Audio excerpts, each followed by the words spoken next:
Hello po mga mama. So day 3 na tayo ngayon. It's 2 a.m. At ako'y parang uhaw na uhaw. Cramps pa yung paa ko for the last time.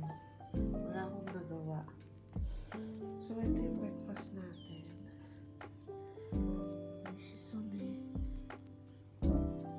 Milk. So ngayong umaga tutusukan tayo sa tiyan. Hindi ko na maalala kung para saan siya. Pero for sure naman makakatulong sa atin yung injection na yun. Every 8 hours tutusukan po tayo ng ganyan. Akala ko nga masakit, hindi naman pala. Tinanggal na yung dextrose natin. Congrats. Diyan. Wala nang istorbo. So, 10 o'clock. Ano oras na ba? 10 o'clock na po ng umaga dito. Then after 30 minutes to 1 hour, babalik yung nurse. Pupunasan daw tayo. Tsaka, tatanggalin yung catheter. Toothbrush tayo, tsaka hilamos mga super moms. Nilagyan ako ng suppository. Sagad din, sagad. Sakit. Pero may binigay silang gamot. Ito. Pain reliever din siya. Pwede siya sa mga naglalactate din. Safe siya. Lahat daw ng gamot na binibigay dito is safe sa mga naglalactate tsaka sa mga buntis. That's why. Then mamayang tanghali pa lang tayo mag-start magpa-breastfeed. Dahil nga na CS tayo, hindi nila may idala dito agad si Jaina. Baby. Okay lang. May pahinga lang. Namimiss ko na siya. Huling kita ko sa kanya kahapon pa ng mga 4. Nung natapos yung operation, tapos wala na anong oras na. Yun lang. Bye. So, unang araw natin. Nakakalakad na po ako. Yan. Tiyarang! Kaya na natin tumayo at maglakad. Agad. So, ito yung lunch natin for today. Day 2. Tiya. Ayan. Nakakaupo na pala ako. Nakakaupo na ako. Kain tayo. Lunch.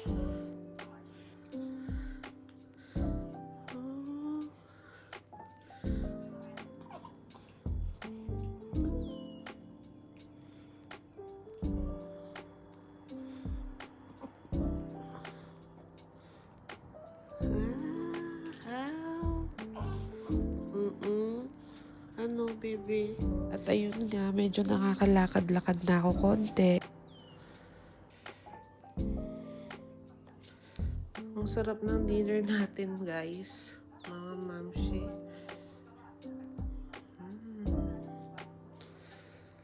Ako na lang din naglabas ng pinagkainan ko sa labas. Buti sa tapat lang ng pinto ko.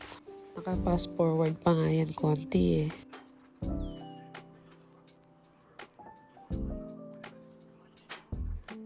So ngayong alas 7 ng gabi, maghilamos na tayo kasi kailangan natin magpahinga agad. Hindi rin pwedeng matagal tayo nakatayo-tayo dyan. Huwag feeling malakas, 'di ba? So kailangan na natin mag-ready para tayo makapagpahinga na. Kasi bukas ng alas 6, gigising na naman tayo ng maaga. Kailangan na naman kumuha ng BP tsaka ng temperature. So, hindi pa rin pala dadalhin dito si Jaina sa kwarto ngayong gabi kasi kailangan daw makarecover pa ako ng maayos. So, ayan, after mag-toothbrush, hilamos, punasan muna natin yung lababo at nakakairita pag may basa-basa. So, ayan, yan yung typical night routine ko. Nagtotoner muna ako. At hindi tayo nakaligo ngayong araw na to. Bukas na tayo maliligo. Tapos ayan, after ko mag-toner, facial lotion naman ang gagamitin natin. Then ayan, may nabili kasi akong Olay sa Pilipinas, kaya yan gamitin natin. Tapos ayan, kailangan ko mag-lip balm kasi lagi akong dry lips. Then after yung Aloe Skin, kailangan ko talagang gumamit yan kasi nga may allergy ako. Lalo na pag dry dito sa kwarto, tsaka malikabok. Tulog na tayo.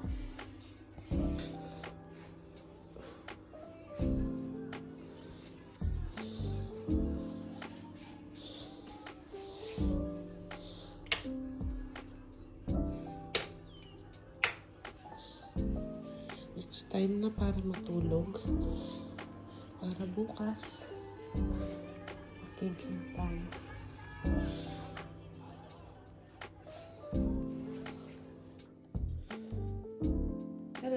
guys. Hindi pala. Hi mga moms. Char. Post C-section. Second day. Ilang hours na.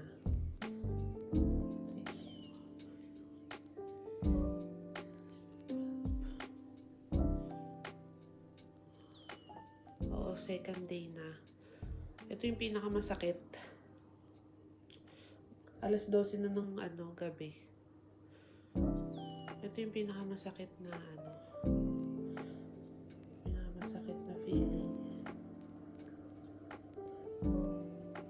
Yung tahi. Hindi yung tahi eh. Yung yung tiyan mismo, yung paligid. Ay, nakakapanghina. Si baby nandun sa nursery room. Bukas pa yata ng gabi, dito matutulog. Ay, Diyos ko, sakit talaga. Pero kaya, syempre. Shoga na eh. Kakayanin natin. Arte-arte pa ba tayo? Diba? Yun lang. Bye. Tulog na tayo. Sleep. Taba ako, diba? Yun, tulog na tayo.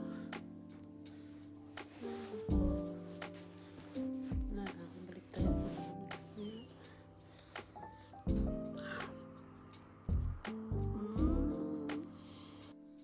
Thank you for watching, guys.